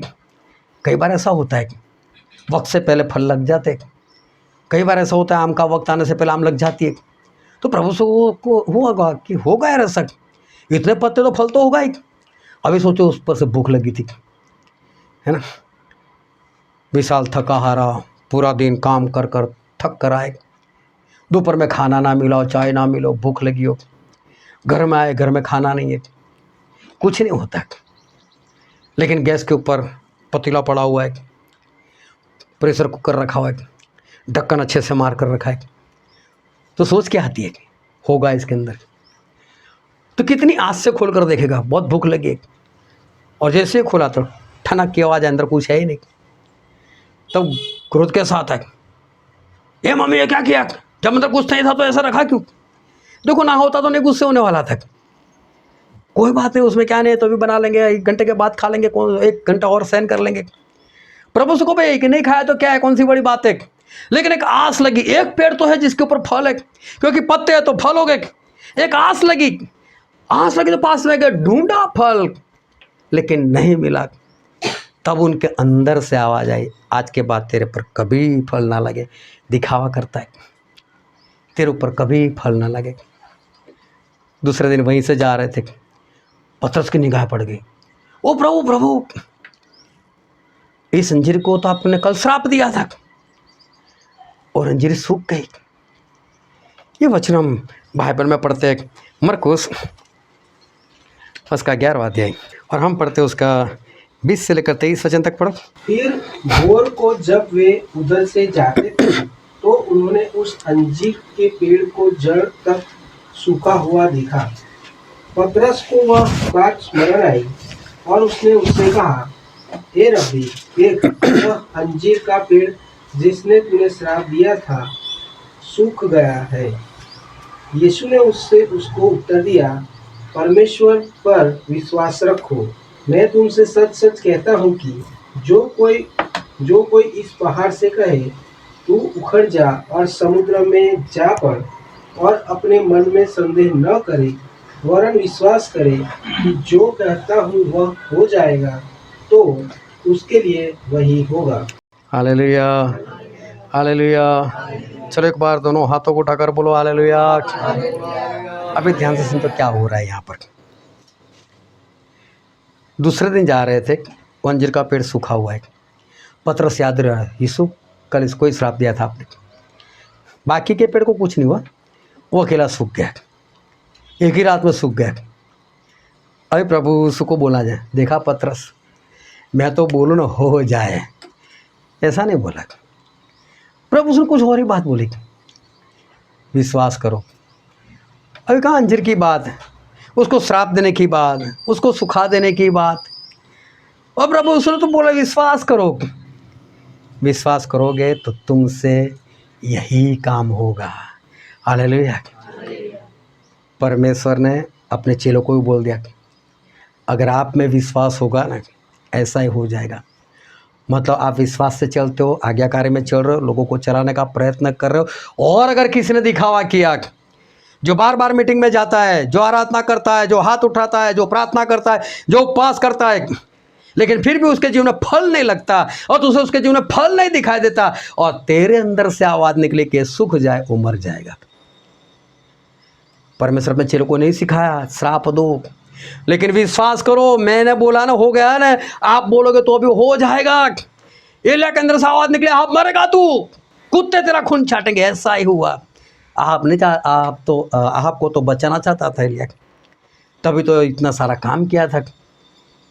लेकिन जब फल नहीं मिला तो एलिया के अंदर से आवाज़ निकली, मैं कौन सा चाहता था कि किसी का एक्सीडेंट हो जाए, मैंने पहले बोल दिया ना होने पाए ऐसा, ये भविष्यवाणी गलत हो जाए, लेकिन नहीं हुआ ऐसा होकर रहा। अंदर से एक आवाज़ निकल कर आती है। एक भाई साहब अपनी पत्नी को बहुत परेशान करता था। कारण ऐसा था कि बाहर लफड़ा भी था, और इसे उसको बहुत परेशान किया, बहुत परेशान किया। एक बार मैं भी वहाँ पर बैठा हुआ था, मेरे सामने इतना भला बुरा उसकी पत्नी को बोल रहा था। मैं तो वैसे परमेश्वर का दास हूँ, मुझे धीरज होनी चाहिए, शांति होनी चाहिए, सहनशीलता होनी चाहिए, लेकिन वो भी तो परमेश्वर को मानने वालों में से था, वो भी तो परमेश्वर के पीछे चलने की बात करने वालों में था, वो भी संगत में जाता था, प्रार्थना करता, सब कुछ करता था। लेकिन उस वक्त जिस तरह से वो बात कर रहा था, मेरे अंदर से एक आवाज़ आई, ये जाएगा। इतनी दर्दनाक मौत हुई उसकी, दर्दनाक मौत हुई। इतना ही नहीं, उसकी मौत के वक्त मैं नहीं था। जब बाद में उनकी पत्नी से मिला, पत्नी रोने लगी, मेरा रोना बंद करो, अच्छा वो मर गया। सीधा बोला, मर गया, अच्छा है, कौन सा आनंद था इससे, अच्छा वो मर गया। क्या कोई ऐसा चाहेगा? नहीं चाहता कोई परमेश्वर का दास ऐसा नहीं चाहता, लेकिन हो जाता है ऐसा। जब इंसान के अंदर वो फल नहीं दिखता, तब उसके अंदर से आवाज़ आ जाती है। वो किसी को श्राप देना नहीं चाहता, लेकिन कोई फल नहीं दिखता, वो हर बार शैतान की बातों को मानता है, तब ऐसा हो जाता है। परमेश्वर नहीं चाहते थे कि अंजीर का पेड़ सूख जाए। वो प्रभु यीशु तो उनके पास वो मालिक आकर बोलते थे। प्रभु यीशु ने दृष्टांत दिया कि किसी के अंगूर की बारी थी, वहाँ पर माली था, और मालिक आकर बोलने लगा, उस अंगूर की बारी में एक अंजीर का पेड़ था, बोल इसको काट डालना है, ये जगह क्यों रोकता है, 3 साल हो गए, फल तो देता नहीं। और मालिक बोलता था, प्रभु मालिक 1 साल और रहने दो, 1 साल और रहने दो, मैं 4 और खुदाई करूँगा, खाद डालूंगा, पानी डालूंगा, अगर अगले साल फल ना मिले तो काट देना मालिक। अगले साल फिर मालिक आए, 4 साल हो गए, अगले साल फिर मालिक आ गए, 5 साल हो गए। वो मालिक मतलब यहोवा परमेश्वर, वो मालिक मतलब प्रभु यीशु। वो अंजीर का पेड़ एक विश्वासी लोग जो फल नहीं देता, जो बस पत्ते दिखाता रहता है, मंडली में जाता रहता है, प्रार्थना करता रहता है, पत्ते दिखाता है, लेकिन उसके अंदर कोई फल नहीं। कभी तो ऐसा होगा मालिक बोलेगा, हाँ काट ही डालो, अभी बहुत मेहनत कर ली। ये प्रभु से इतना दयालु है, ऐसे कैसे बोल दिया कि अंजीर का पेड़ सूख जाए। लेकिन जब बात ख़त्म हो जाती है, वक्त ख़त्म हो जाता है, और तब अंदर से एक आवाज़ आती है, मर जा भाई तू, ख़त्म हो जा। प्रभु उस चर्च में जाकर आए थे, बहुत क्रोध था उस वक्त कि चर्च की हालत इन लोगों ने ऐसी कर रखी, और इस कारण प्रभु के अंदर से आवाज़ निकली कि पेड़ अभी सूख जाए। और वो पेड़ इस तरह से सूख गया कि कभी भी उसको फल ना लगे, उसकी बात ही ख़त्म हो गई। ध्यान से समझते रहना, ये अंजीर का पेड़ आप लोग हो। अगर आपके जीवन में सिर्फ पत्ते पत्ते दिखेंगे ना, कभी तो परमेश्वर के दास कभी तो बोलेगा, कुछ नहीं बोलना चाहेगा, लेकिन निकल जाएगी उसके मुंह से बात, हो जाएगा ऐसा। बाइबल में बहुत सारे पाप है जो लोगों ने किए, लेकिन परमेश्वर एक बात बोलते हैं कि जो व्यभिचार करता है वो अपने ही शरीर के विरोध में वो पाप करता है। और कभी भी एक बात को याद रखना, अगर आपके नाक में परेशानी आई तो समझ लो ना आपने नाक से कुछ गलत काम किया है। आपकी ज़बान के ऊपर कोई प्रॉब्लम आ गया तो समझ लेना कि आपने ज़बान से कुछ गलत शब्द इस्तेमाल किए। दिमाग की बीमारी आ गई तो समझ लेना कि आपने दिमाग का गलत इस्तेमाल किया है। पैर की बीमारी आ गई तो समझ लेना आपके पैर ऐसी जगह पर गए जहाँ पर नहीं जाना चाहिए। जैसा पाप होता है वैसे ही दंड होता है, मैं देखते आया हूँ। व्यभिचार के बारे में परमेश्वर बोलते कि व्यभिचार वो इंसान अपने शरीर के विरोध में ही वो पाप करता है। व्यभिचार परमेश्वर को पसंद नहीं है। व्यभिचार बहुत बड़ी बात है। दाऊद वो परमेश्वर का मन पसंद इंसान था। परमेश्वर ने बोला, शाऊल मैंने मेरा मन पसंद इंसान ढूंढ लिया है, बोले इसके ऊपर मेरी कृपा हमेशा के लिए रहेगी। दाऊद मतलब परमेश्वर उसको बहुत अच्छा मानते थे, बहुत समझते थे। दाऊद की बात परमेश्वर ने पहले से बोल कि तेरे घर में कभी भी एक संतान उसकी कमी तो उसे कभी नहीं रहेगी, तेरे हर संतान राजा बनेगा, तेरे वंश में मैं खुद आऊँगा। प्रभु यीशु खुद दाऊद के अंश में आए, उसके कुल में आए। दाऊद से परमेश्वर का प्रेम कुछ अलग, क्योंकि दाऊद परमेश्वर बहुत अच्छे से चलते थे। लेकिन दाऊद ने व्यभिचार किया तो परमेश्वर ने नहीं छोड़ा। चाहे कितना भी पसंदी का था वो, कितना भी अच्छा था, परमेश्वर कितना भी पसंद था, कितना भी प्रेम था, लेकिन इससे गुनाह किया, व्यभिचार किया। हो सकता है झूठ बोला होता तो परमेश्वर उसको छोड़ देते, हो सकता है उसने कोई चोरी की हो तो परमेश्वर छोड़ देते, लेकिन व्यभिचार से परमेश्वर इतना क्रोधायमान होते, उन्होंने दाऊद को ही बोले मैं नहीं छोड़ूंगा तुझे, इसकी सजा तो मैं तुझे दूंगा ही दूंगा। दाऊद को सजा मिली। दाऊद के 3 बच्चे मर गए, एक तो पैदा ही हुआ था मर गया, एक था आमनोन, उसको दूसरे भाई ने ही मार दिया इसी पाप की वजह से। जिस भाई ने मार दिया उसको दाऊद के सेनापति ने मार दिया।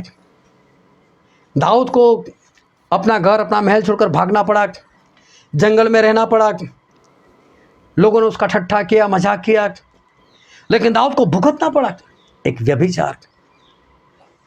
परमेश्वर को पसंद नहीं है, और परमेश्वर ने दाऊद को इतनी कड़ी सजा दी। अच्छा था दाऊद सहन कर लिए, लेकिन परमेश्वर ने कड़ी से कड़ी सजा अपने पसंदीदा जो इंसान था उसको दी। लेकिन देखना, व्यभिचार एक ऐसी चीज़ है, मैं कुछ खुलकर बताना चाहता हूँ आपको। सभी को आनंद आता है व्यभिचार में।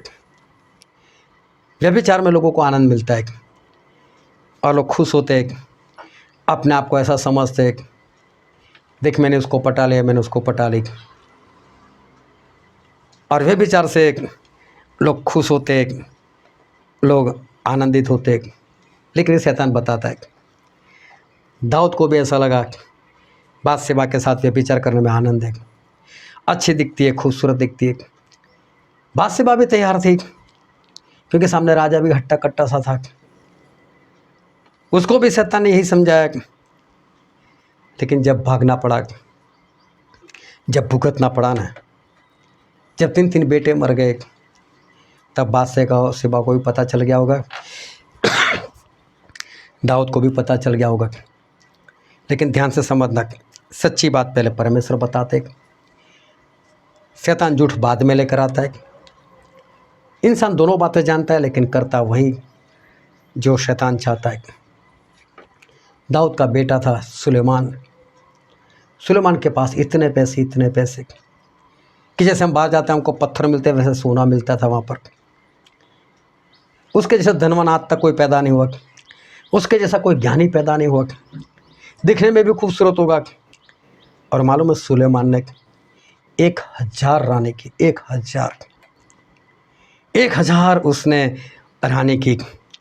और मालूम है इतनी पत्नियां क्यों की? हम बाइबल से एक वचन पढ़ते हैं, सबोपदेश उसका 2 अध्याय और वचन 8। मैंने चांदी और सोना और राजाओं और प्रांतों के बहुमूल्य पदार्थों का भी संग्रह किया। मैंने अपने लिए गवैयों और गाने वालियों को रखा और बहुत सी रखेलियाँ भी, जिनसे मनुष्य सुख पाते हैं, आनंद करते हैं, अपनी कर ली।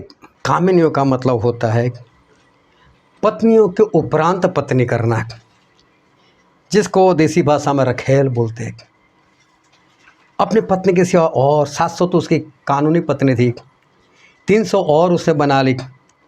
ये उसकी बात कर रहे, बोले उसमें इंसान आनंद मानता है। व्यभिचार है ही ऐसी चीज़, लोगों को उसमें आनंद मिलता है। ऐसा सुलेमान राजा ने पवित्र आत्मा से भरकर लिखा, बोले मैंने वो भी किया। लेकिन ये आनंद मिलता है ऐसा किसने बोला? ये तो शैतान ने बोला है। ये शैतान बोलता है इसमें आनंद मिलता है। लेकिन पता है बाइबल में क्या लिखा है, परमेश्वर क्या बोलते? हम पढ़ते नीति वचन का पुस्तक उसका 5वां अध्याय और वचन 11। और तू अपने अंतिम समय में, जबकि तेरा शरीर क्षीण हो जाए, तब यह कहकर हाय मारने लगे। यहाँ पर जो वचन लिखा है कि अंतिम समय में, अंतिम समय जो अंतिम समय आने वाला उसका नहीं, इंसान का अंत वक्त आ गया, मरने का वक्त आ गया। बोले तेरा शरीर खत्म हो जाता है, तेरा बल खत्म हो जाता है। जो व्यभिचार करने से HIV होता है ना, एड्स, वो बाइबल में लिखा है कि उसका शरीर खत्म हो जाता है। ये तो परमेश्वर ने पहले बताया था। वो तो शैतान बोल रहा है इसमें आनंद आता है, नहीं आनंद नहीं आता है। वो बाद में पता चलता है मैंने बोला ना, जो जैसा काम करेगा वैसा ही फल, वैसी ही बीमारी उसको लगती है। वो HIV पॉजिटिव हो जाएगा, उसको एड्स हो जाएगा, उसका शरीर गल जाएगा। यहाँ पर जो सही शब्द है वो तो ये है कि उसका शरीर गल जाएगा, पिघल जाएगा। एक वचन और पढ़ो, उसका 7वां अध्याय, नीति वचन 7 और 22 और 23 वचन पढ़ो तो। वह तुरंत उसके पीछे हो लिया मतलब ये पराई स्त्री के बारे में बात, व्यभिचार के लिए उसके पीछे चला गया। और जैसे बेल कसाई खाने को या जैसे बेड़ी पहने हुए कोई मूठ ताड़ना पाड़ने को जाता है। हिरन फंदे में कदम कैसे रखता है? एक शिकारी जाता है जंगल में और अपनी जाल बिछाता है और जाल के अंदर कुछ खाने की चीज़ें रखता है जिससे हिरन आकर्षित होता है और हिरन को ऐसा लगता है कि इतना बढ़िया खाना है। और हिरन वो गम में होकर नहीं, वो दुखी होकर जाल में नहीं फंसता, वो तो कितना बढ़िया खाना है, वो तो खुश होकर भागता है उसके पीछे, चलो मैं खा लूँ, मैं तो खा लूँ। और जैसे वो खाने का प्रयत्न करता है और शिकार ऐसे जाल खींच लेता है, तब उसको पता चलता है मैं तो फंस गया। फिर बोलता है एक बेल, जिस तरह से उसको काटने के लिए लेकर जाते, बेल को कब काटते मालूम? कि जब बेल काम में नहीं आता, वो जब तक उसके अंदर सर के अंदर जान है और जब तक वो खेत में अच्छे से काम करता है तब तक उसका मालिक कुछ नहीं करता। लेकिन अगर उसने मालिक का विरोध करना शुरू कर दिया, उसने अगर उसने काम नहीं किया, ऐसा कुछ करता है, तो उसका मालिक सोचता है भाई इसको बेच दो। तो बेचेगा, कसाई को बेचेंगे, वो उसको काट डालेगा, उसका मीट बेच देगा। और हर रोज़ क्या होता है, ये बेल को उसका मालिक खेत में लेकर जाता है और बेल को आज भी मुझे खेत में लेकर जा रहे हैं। वो तो ऐसे चलता है, भी घमंड में चलता जाता, मेरे बिना मेरा मालिक का चलता नहीं। उसको नहीं पता चलता आज मेरा रास्ता बदल गया है, आज मैं कसाई के पास जा रहा हूँ और मेरी गर्दन कटने वाली। बोले एक पराये मर्द के पीछे एक पराई स्त्री के पीछे जाने वाला इसी तरह से जाता है, उस हिरन की तरह। उसको नहीं मालूम मैं फंसने के लिए जा रहा हूँ, मैं मरने के लिए जा रहा हूँ। उसको तो ऐसा बहुत आनंद आएगा, मैं तो वहाँ पर जाऊँगा, मुझे आनंद आएगा। वो तो बेल की तरह घमंड से जाता है। लेकिन क्या होता है, पढ़ो आगे। अंत में उस जवान का कलेजा तीर से बेधा जाएगा। वह उस चिड़िया के समान है जो फंदे की और वेग से उड़े और न जानती हो कि उसमें मेरे प्राण जाएंगे।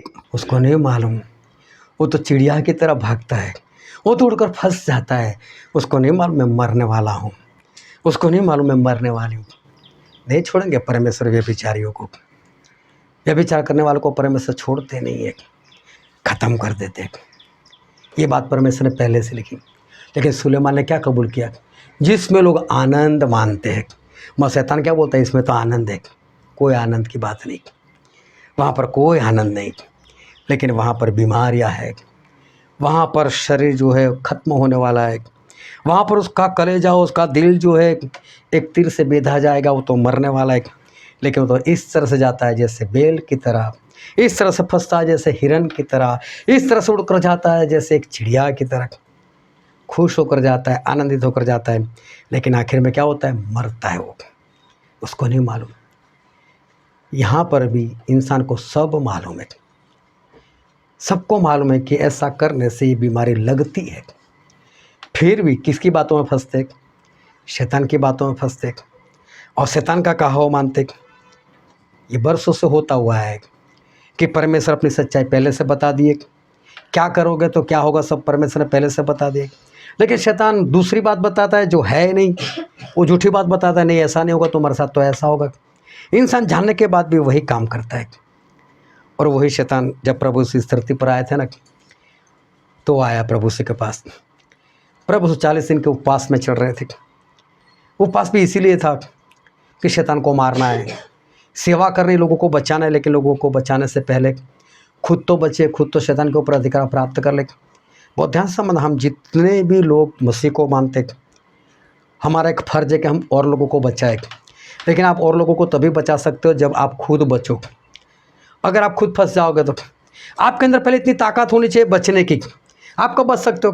पहले आपको उपवास करना है, 40 दिन 40 रात।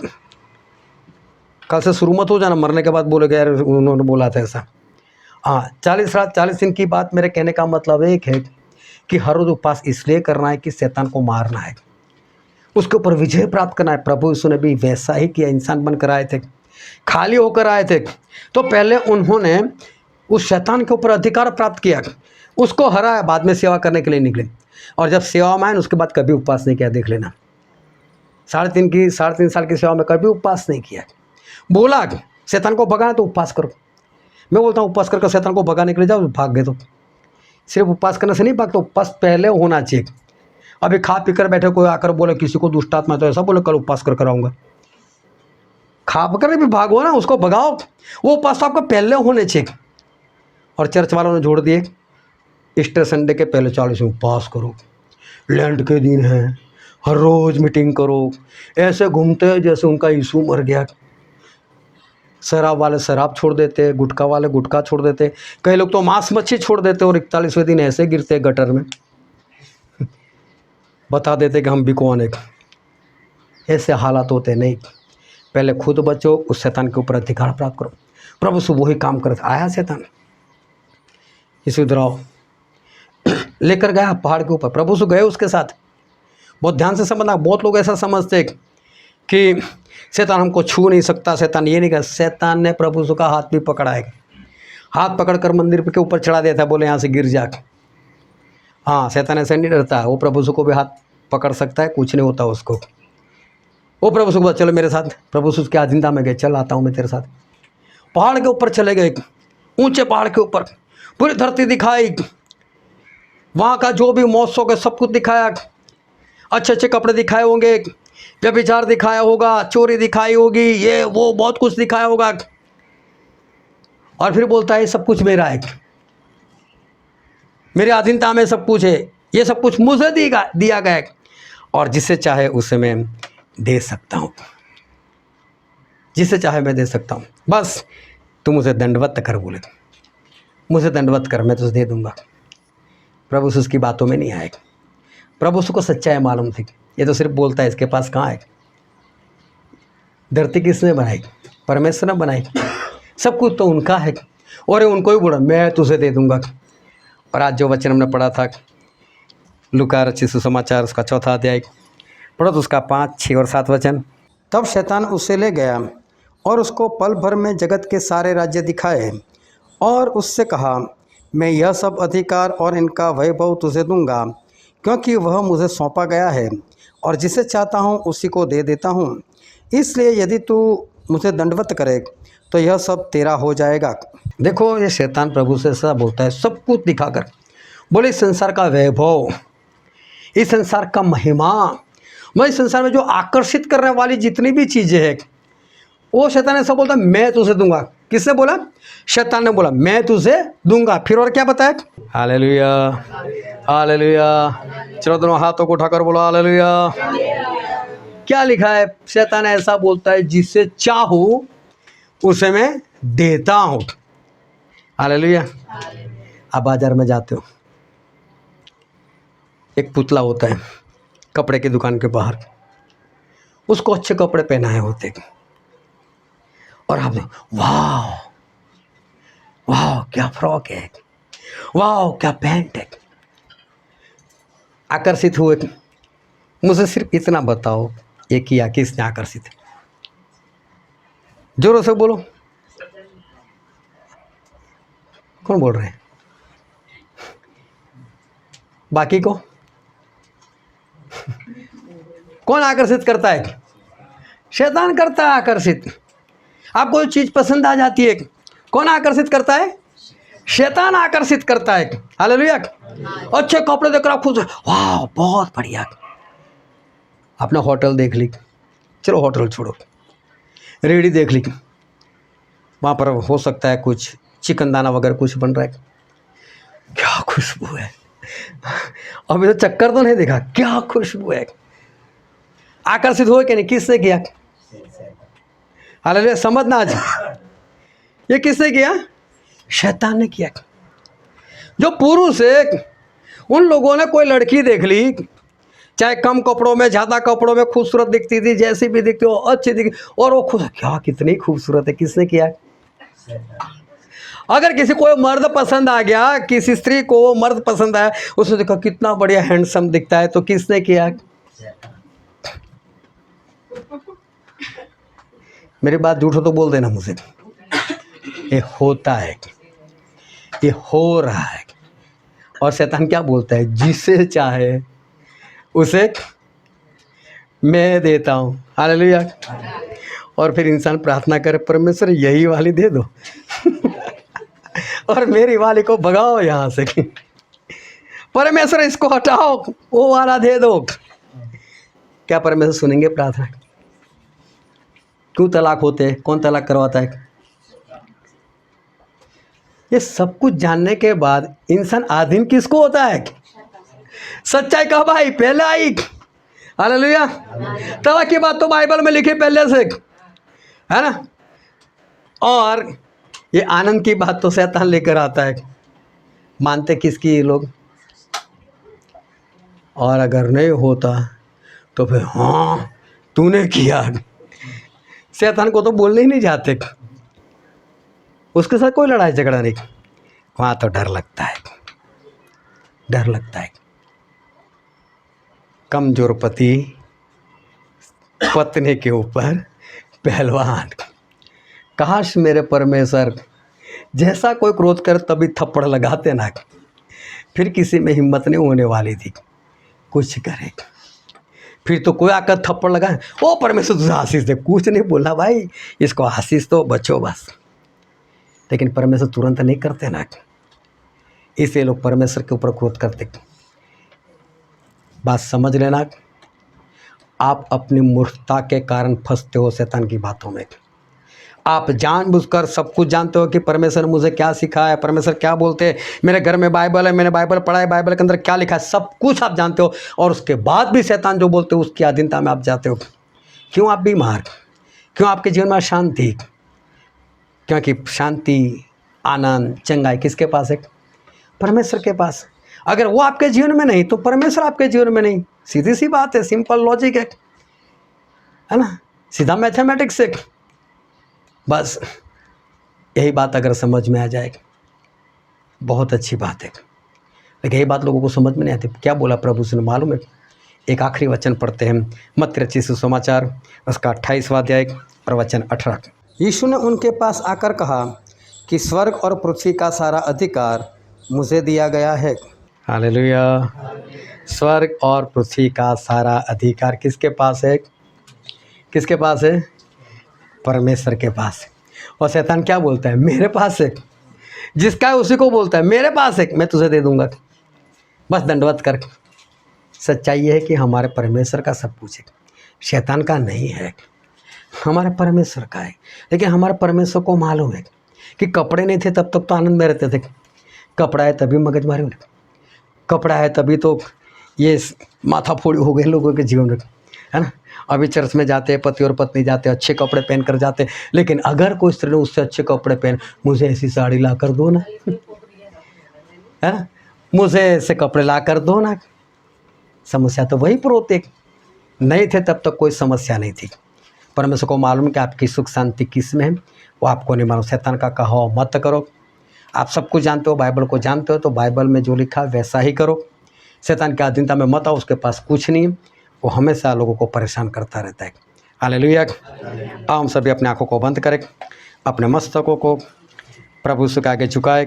मेरे प्रियो, ये वक्त है कि हम अपने आप को जांचें। ये वक्त है कि हम अपने आप को परखें। ये वक्त है कि अपने आप से सवाल जवाब करें, खुद को जांच कर देखो